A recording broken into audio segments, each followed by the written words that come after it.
Inilah perkembangan alat analisa gas darah.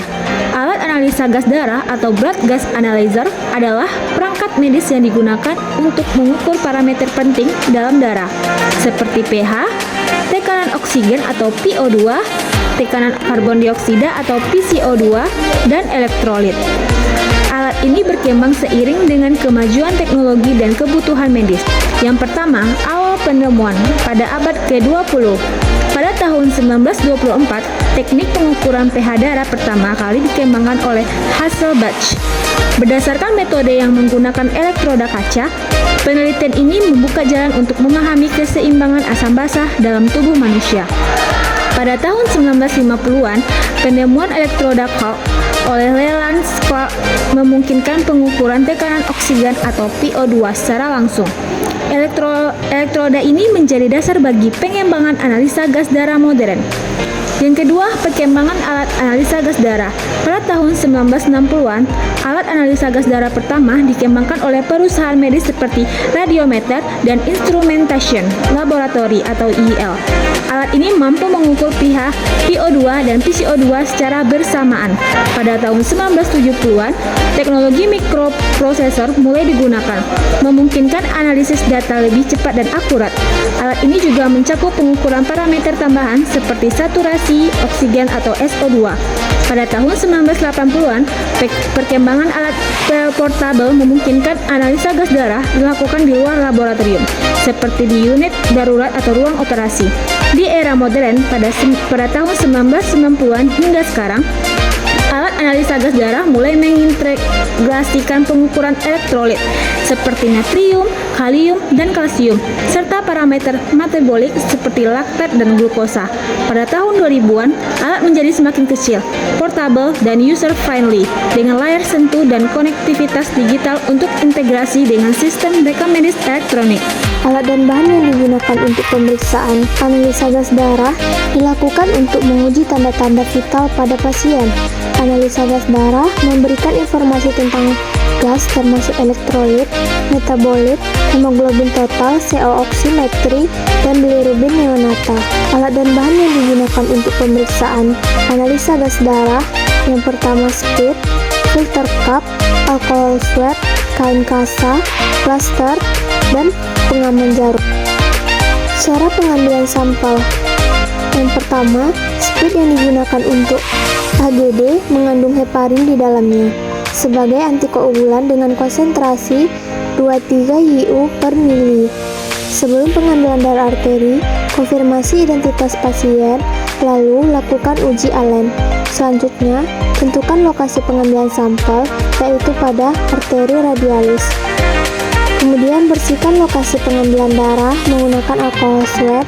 Jangan menggunakan larutan pembersih yang mengandung zat amonium kuartarnat seperti benzalkonium. Biarkan kering. Atur plunger ke volume yang diinginkan. Posisikan sprit seperti pensil. Minta pasien meletakkan tangan di atas bantal. Selanjutnya, tusuk kulit pada lokasi pengambilan dengan sudut 45 derajat. Hisap darah hingga volume yang diinginkan. Jika sudah, cabut sprit lalu tekan lokasi pengambilan dengan kasa sampai darah berhenti. Selanjutnya, tutup pengaman jarum dengan satu tangan. Buang jarum pada sampah infeksius, kemudian tempatkan filter cup pada ujung bawah sprit. Ketuk perlahan sprit agar gelembung udara naik dan keluar melalui filter cup. Homogenkan selama 20 detik agar darah dan heparin tercampur.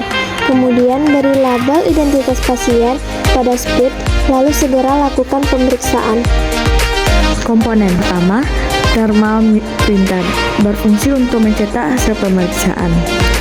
Yang kedua, touchscreen, berfungsi untuk menampilkan pengoperasian alat. Yang ketiga, waster container, berfungsi sebagai wadah pembuangan. Yang keempat, rinse solution, berfungsi untuk membilas setelah dilakukan pemeriksaan. Yang kelima, auto check modul, berfungsi sebagai penyediaan transfer otomatis quality control setelah program diinstal. Yang keenam, CAL1 solution atau CAL2 solution, berfungsi untuk kalibrasi 1 dan kalibrasi 2. Yang ketujuh, cleaning solution, berfungsi untuk membersihkan cairan yang menumpuk pada elektrod. Yang kedelapan, seri inlet berfungsi sebagai wadah sampel dan untuk quality control. Yang kesembilan, capillary inlet berfungsi sebagai wadah sampel kapiler. Berikut cara penggunaan. Yang pertama, nyalakan mesin ABL 800 flex, masukkan kode untuk lock on ke sistem. Jika pada layar sudah terlihat lampu hijau, maka siapkan untuk membaca sampel. Yang kedua, masukkan sampel ke dalam aspirasi. Lalu, tekan tombol lanjutkan, kemudian akan muncul pada layar registrasi sampel yang meminta menggunakan barcode dari sampel untuk mencari sampel. Yang ketiga, lalu barcode diarahkan pada pembaca barcode yang ada di bagian bawah alat. Nomor ID dan data pasien akan muncul pada tampilan layar, lalu masukkan juga FO2 pasien. Yang keempat, selanjutnya pada bagian tipe sampel, pilih sampel arteri lalu tekan terima, maka sampel akan segera diproses. Sampel yang akan dicampur secara otomatis dengan bola titanium di dalamnya. Probe yang masuk squid akan mengaspirasi sampel secara otomatis ke dalam alat. Yang keenam, tampilan di layar akan terlihat nama pasien dan menunjukkan waktu untuk hasil pemeriksaan. Apabila waktu telah selesai, akan terlihat sampel bahwa pemeriksaan telah selesai dan hasil dapat dicetak melalui printer. Nilai normal pH-nya 7-35 sampai 7,45. PaCO2 35 sampai 45 mmHg. HCO3 22 sampai 26 MEq per liter. PaO2 75 sampai 100 mmHg. SHO2 95 sampai 100%. Jika nilai pH kurang dari 7,35 artinya asidosis. Jika nilai pH lebih dari 7,45 artinya alkalosis.